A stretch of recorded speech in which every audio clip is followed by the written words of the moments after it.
সাথে বাংলাদেশের আপকামিং ম্যাচে ইন্ডিয়া ম্যাচে 24 সেপ্টেম্বরের ম্যাচে প্রবাবল কিছু পরিবর্তন নিয়েও ডিসকাশন হচ্ছে। পরিবর্তনের জায়গাটা নিয়ে শুরুতে আলোচনা করতে চাই এবং স্বস্তির জায়গায় পরবর্তীতে যাব।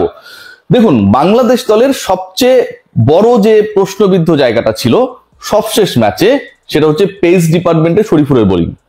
4 ওভারের কোটা তাকে শেষ করতে হয়েছে। 49 রান তিনি দিয়েছেন। আগের ম্যাচটায় আফগানিস্তানের বিপক্ষে বাংলাদেশ একজন বোলার কম নিয়ে খেলেছিল। একজন বোলার কম নিয়ে খেলা বাংলাদেশ পার্ট টাইমারদের দ্বারা যে 4টা ওভার করিয়েছিল, সেই 4 ওভারে বাংলাদেশ দিয়েছিল 55 রান আফগানিস্তানকে। আর একজন এক্সট্রা বোলার খেলানোর জন্য যখন একজন ব্যাটারকে স্যাক্রিফাইস করা হয়, শরীফুল যখন দলে ঢুকে গেলেন, তিনি দিয়েছেন 49 রান। তার মানে আপনি একজন প্রপার বোলার খেলানোর পরেও শুধুমাত্র প্রপার 11 চুজ করতে না পারার কারণে, প্রপার ক্রিকেটার চুজ করতে না পারার কারণে পার্ট টাইমারদের দিয়ে যেই পারফরমেন্সটা পেয়েছেন, অলমোস্ট সেই পারফরমেন্স একজন ব্যাটার স্যাক্রিফাইস করার পরে শরীফুলকে নিয়ে পেয়েছেন।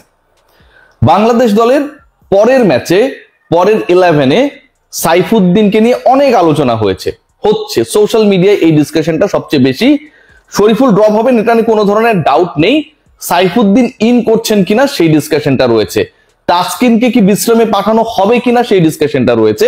এবং এই ডিসকাশনে সো ফার, যেহেতু বাংলাদেশের ম্যাচ আরো 2 দিন বাকি রয়েছে, টিম ম্যানেজমেন্ট, টিমের ভেতরে বাংলাদেশ ক্রিকেট বোর্ডে যে আলোচনাটা চলছে, তাতে তানজিম হাসান সাকিবের পরের ম্যাচে খেলাটা 90% নিশ্চিত। শরীফুলের জায়গায় তানজিম হাসান সাকিব পরের ম্যাচে বাংলাদেশের 11-এ ঢুকছেন, এটা নিয়ে বড় ধরনের কোনো ডাউট নেই, যদি না আপকামিং 1টা-2টা যে সেশন রয়েছে, প্র্যাকটিস সেশন রয়েছে, সেখানটায় তিনি বড় ধরনের কোনো ইনজুরিতে পড়েন। সেরকমটা হবে না, সেটাই আমরা প্রত্যাশা করি। What about Saifuddin? সাইফুদ্দিনকে খেলানো হবে কি হবে না? বাংলাদেশ যদি 3 পেসার 2 স্পিনার নিয়ে খেলে, তাহলে সাইফুদ্দিনের 11-এ জায়গা হবে না। কিন্তু বাংলাদেশ যদি একজন স্পিনার নিয়ে খেলে এবং সেই একমাত্র স্পিনার যদি ঘটনাক্রমে আমাদের শাক মেহেদী হন, নাসুম আহমেদকে যদি ড্রপ করা হয়, এখন আলোচনার মধ্যে রয়েছে ব্যাপারটা, তাহলে সাইফুদ্দিন সেই জায়গাটায় রিপ্লেস করবেন। What about the batting department? Batting department নিয়ে এখন পর্যন্ত বড় ধরনের কোনো কনসার্ন নেই। তবে বোলিং ডিপার্টমেন্টে বড় ধরনের পরিবর্তন যে আসছে ইন্ডিয়া ম্যাচে, শরীফুল যে ড্রপ হচ্ছেন, এটা শতভাগ ডান বলা চলে। বাংলাদেশের স্বস্তির জায়গাটা কোথায়? গতকালকের ম্যাচে, ইন্ডিয়া পাকিস্তান ম্যাচে, দেখুন বাংলাদেশের সবচেয়ে বড় চ্যালেঞ্জের নাম কিন্তু হচ্ছে তাদের ব্যাটিং ডিপার্টমেন্ট। বাংলাদেশ যতগুলো ম্যাচে আমাদের হতাশ করেছে ব্যাটাররা প্রপারলি ক্লিক করতে না পারার কারণেই। বোলিং ডিপার্টমেন্ট নিয়ে অনেক প্রশ্ন থাকতে পারে। লাস্ট ম্যাচে যদি আপনারা খেয়াল করেন, শ্রীলঙ্কা বাংলাদেশ এগেইনস্টে অ্যারাউন্ড 170 কাছাকাছি করেছিল। একজন বোলারই প্রায় 50 রান দিয়ে দিয়েছে, কিন্তু তারপরেও কিন্তু সেই রানটা চেজেবল ছিল। বাংলাদেশি বোলিং ডিপার্টমেন্ট কিন্তু তাদেরকে অ্যালাউ করে নাই যে স্কোর 185 or 90, এমন একটা রেঞ্জের মধ্যে রেখেছিল যেটা চেজেবল ছিল for the Bangladeshi batting line up. So bowling department নিয়ে কিছুটা হলেও অস্বস্তি থাকলেও নির্ভরতার জায়গা রয়েছে, কনফিডেন্সের জায়গা রয়েছে। কিন্তু ব্যাটিং ডিপার্টমেন্ট নিয়ে বাংলাদেশের টেনশনটা সবসময় বর্তমান। লাস্ট ম্যাচে বাংলাদেশ ভালো করেছে, তাওহিদ হৃদয় ভালো করেছে, সাইফ হাসান ভালো করেছে, লিটন কুমার দাস মানে আরো ভালো করতে পারতেন, তিনিও ভালো করেছেন। তো ব্যাটিং ডিপার্টমেন্ট নিয়ে এত ভালো করার পরেও টেনশন থেকে যায়। কিন্তু ইন্ডিয়া পাকিস্তান ম্যাচ বাংলাদেশকে আবার একটা দারুণ স্বস্তির জায়গা দিচ্ছে। শ্রীলঙ্কা বাংলাদেশ ম্যাচ অন্য জায়গা থেকে একটা স্বস্তির জায়গা দিচ্ছে। এই 2টা পয়েন্ট খুব ইম্পর্টেন্ট টু ডিসকাস।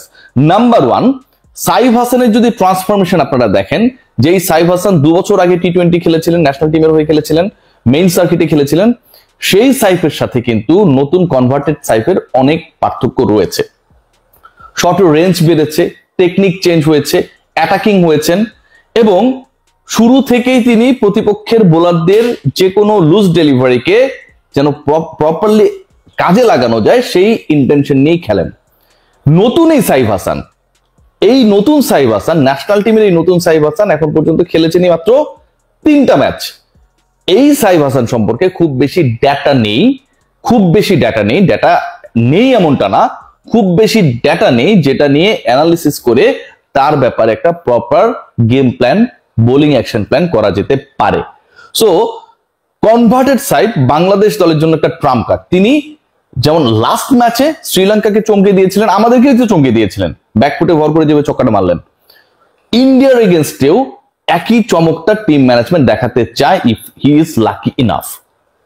মুস্তাফিজুর রহমানের মনে আছে যখন তিনি ন্যাশনাল টিমের হয়ে প্রথম অভিষেক হলেন, প্রথম সিরিজটা পাকিস্তান তারপর ইন্ডিয়ার বিপক্ষে খেলেন, ডেটা ছিল না খুব বেশি। ভারতকে বাংলাদেশ ওয়ানডে সিরিজে হারিয়ে দিল, এক ম্যাচে মুস্তাফিজ 5টা, পরে ম্যাচে 6টা। মহেন্দ্র সিং ধোনির মতো ক্যাপ্টেন কুল 22 গজের মধ্যে অনেকটা কানি মারলেন মুস্তাফিজকে, মানে এতটাই তারা টেম্পারলেস হয়ে গিয়েছিলেন। সো সেই ইন্ডিয়ার এগেনস্টে এবার একটু ডিফারেন্ট প্ল্যানে উইথ সাইফ হাসানস আমার কাছে মনে হয় বাংলাদেশ টিম ভাবছে। সেকেন্ড পয়েন্ট যেটা, ভারতীয় বোলিং ডিপার্টমেন্ট পাকিস্তানের দিকে মানে যেভাবে আসলে অ্যাপ্লাই করেছে। পাকিস্তান এখন পর্যন্ত যে কটা ম্যাচ খেলেছে, গ্রুপ পর্বের 3টা এবং সুপার 4-এর একটা, টোটাল 4টা ম্যাচ খেলেছে। এই 4টা ম্যাচের মধ্যে তারা প্রথমবার 170 ক্রস করেছে।